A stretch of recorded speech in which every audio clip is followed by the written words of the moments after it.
Hi everyone, this is Kinsuk Parasar and in today's session we are going to talk about nanotechnology. See, nanotechnology एक ऐसा field है जहां से UPSC mains में कई बार question पूछे गए हैं, प्रीलिम्स में भी क्वेश्चन पूछे गए हैं, मेंस में भी। बट आज के इस सेशन का हमारा मेन फोकस है कि अगर नैनो टेक्नोलॉजी से रिलेटेड मेंस में क्वेश्चन आते हैं तो उसे हम कैसे टैकल कर सकते हैं। एक क्वेश्चन हमने लिया है, for example, what do you understand by nanotechnology and how it is helping in the present times. अब आप देखोगे एक सिमिलर क्वेश्चन यूपीएससी ने ऑलरेडी पूछा हुआ है, but rather than adding in a broad manner it has asked just about the health sector कि health sector में कैसे हेल्प हो सकता है। तो इस क्वेश्चन में हम देखेंगे कि बाकी और क्या क्या फील्ड्स हैं जहां पे हम नैनो टेक्नोलॉजी का यूज कर सकते हैं। तो अब जैसे आपके पास ये क्वेश्चन आता है, what do understand by nanotechnology and how it is helping in the present times. तो first of all understand the question has two parts. यहाँ पे दो पार्ट है। सबसे पहले आपको नैनो टेक्नोलॉजी के बारे में एक्सप्लेन करना है और फिर आपको बताना है कि प्रेजेंट टाइम में इसका क्या यूज है। अब इस टाइप के क्वेश्चन में अगर आपको इंट्रोड्यूस करना है, अगर सबसे पहले आपको बात करनी है तो सबसे पहले नैनो टेक्नोलॉजी की बात करनी है। अगर स्ट्रक्चर ऑफ आंसर के बात करें तो first of all you have to try to introduce what is nano technology. Nano technology है क्या, आप सब हेडिंग देकर एक्सप्लेन कर सकते हैं। ठीक है, देन एक फ्लो चार्ट यहाँ पे तैयार कर सकते हैं अलग अलग थीम्स का कि नैनो टेक्नोलॉजी किन एरियाज में हेल्प करता है। इसके बाद मान लेते हैं जैसे आपने सब हेडिंग्स बनाकर एक्सप्लेन किया कि nano technology in health sector कैसे हेल्प करता है, इन एग्रीकल्चर कैसे हेल्प करता है, इन्वायरमेंट में कैसे हेल्प करता है। साथ ही साथ आप कुछ फ्लो चार्ट्स बनाकर भी दिखा सकते हो। फॉर एग्जांपल, यूपीएससी ने जब क्वेश्चन पूछा था सिर्फ हेल्थ सेक्टर के बारे में पूछा था, तो हेल्थ सेक्टर के बारे में आप जनरली जो भी आपके पास इंफॉर्मेशन है कि कैंसर थेरेपी में कैसे यूज किया जा सकता है या टारगेटेड ड्रग डिलीवरी के लिए कैसे यूज किया जा सकता है, तो इन सारी चीजों को बताने के बाद आप कुछ डायग्राम्स बनाकर एडिशनल इंफॉर्मेशन भी प्रोवाइड कर सकते हैं। देन सिंस इस क्वेश्चन में डायरेक्टली ऐसे तो नहीं पूछा गया, बट क्योंकि ये एक जनरल क्वेश्चन है, इसमें आपको बहुत ज्यादा स्पेसिफिक आंसर ना हो, तो इसे बेहतर बनाने के लिए, अपने आंसर को बेहतर बनाने के लिए आप इस आंसर को खत्म करने से पहले इससे रिलेटेड कुछ गवर्नमेंट स्कीम्स को एक पैरा में चाहे तो मेंशन कर सकते हैं। जनरली इस क्वेश्चन की अगर हम बात करें तो ये अराउंड 150 वर्ड्स में आपको आंसर करना था।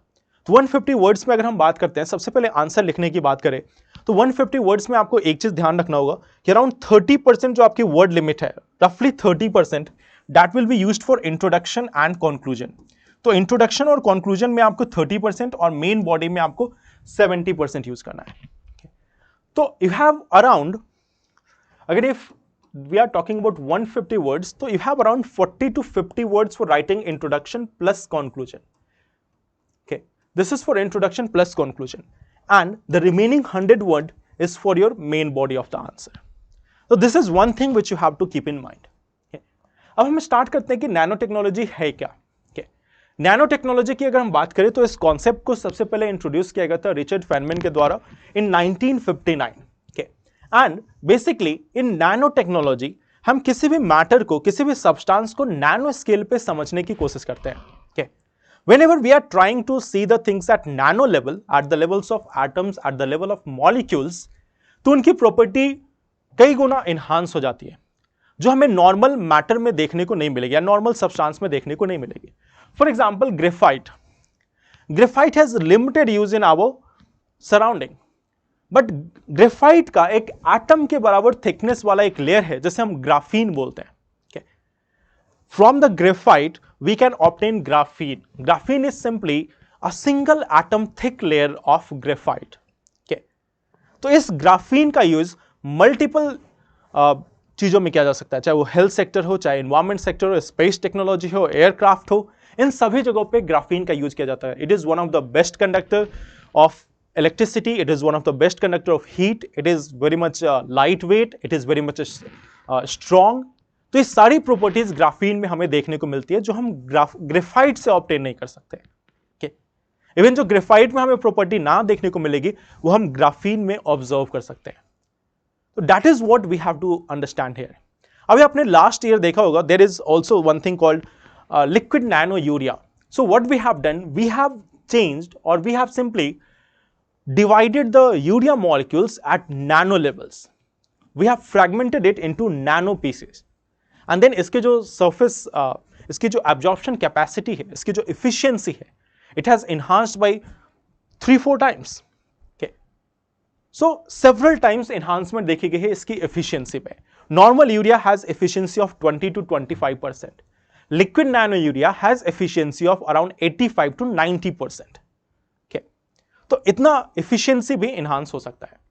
So whenever we are talking about nanotechnology, we are trying to understand and control the things at nano scale.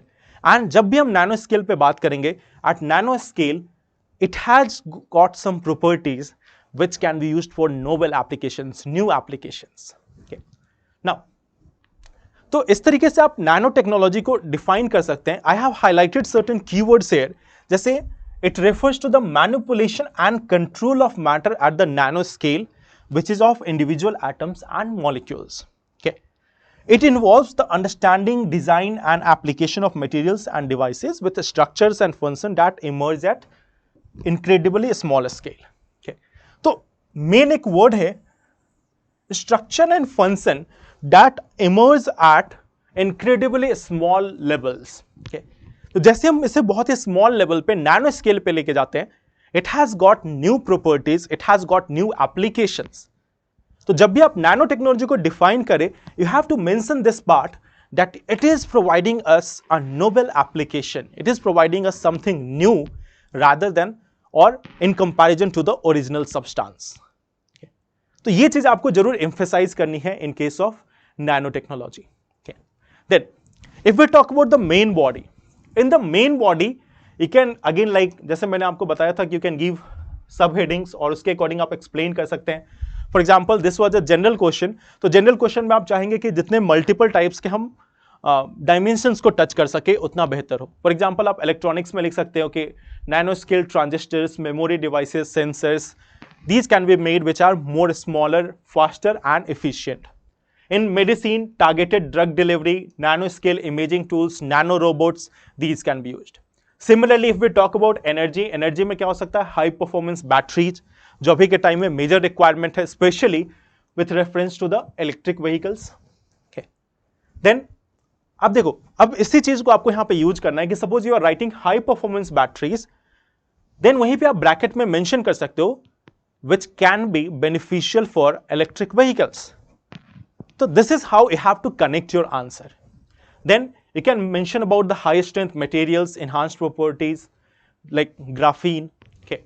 फिर environmental science में nano particles for water purification, air filtration, remediation of the pollutants, इन सभी में use किया जा सकता है. साथ ही साथ इंफॉर्मेशन टेक्नोलॉजी में high density data storage, nano scale computing, ultra fast communication system, in all these things there can be use of nano technology. साथ ही साथ आप मेंशन कर सकते हो एग्रीकल्चर का. देखो, जब भी आप कोई टेक्नोलॉजी से रिलेटेड आंसर लिख रहे हो, one of your major concern should be the people of the country, and 50% of the people of the country are dependent on agriculture. तो try to touch their lives, try to see how technology can be useful for them. Now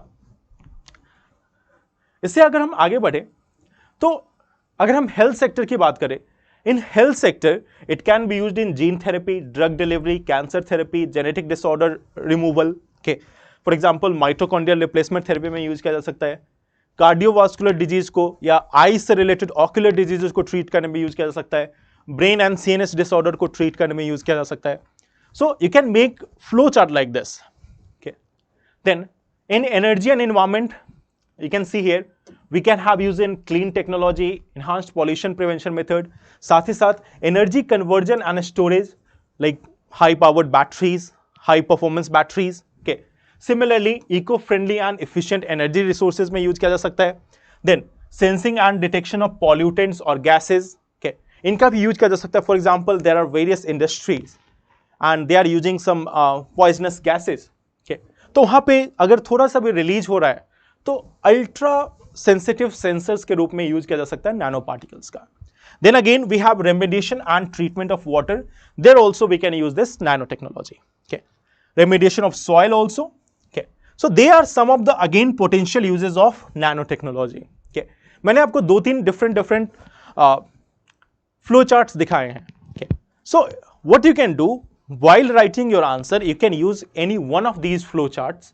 Like suppose if you have to write a general answer, then you can take any one of them which is more probable, or you can make a mix of these different dimensions the other usages और applications of nano technology, उसमें आप दिखा सकते हो। ठीक है, यहाँ पे आप एग्रीकल्चर में दिखा सकते हो, क्रॉप इंप्रूवमेंट से लेकर crop growth, stress tolerance, soil health enhancement, इन सभी चीजों में हम नैनो टेक्नोलॉजी का यूज कर सकते हैं। okay. देन जो नेक्स्ट पार्ट है हमारे आंसर का, जिसमें मैंने आपको स्टार्टिंग में बोला था कि try to have some government intervention.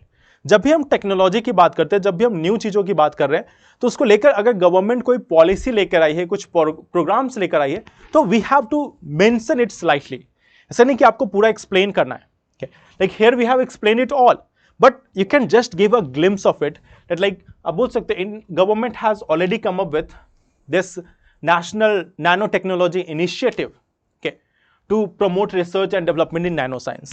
Or you can mention that Department of Science and Technology is providing funding for research projects, nanotechnology related things. Okay. Or you can mention that Nano Mission is also there. National Nano Fabrication Facility has also been established. Okay. तो Nano Mission program के तहत National Nano Fabrication Facility भी establish किया गया है. Then तो which provides infrastructure and technical support for the nano fabrication and characterization at to research across India, researchers across India.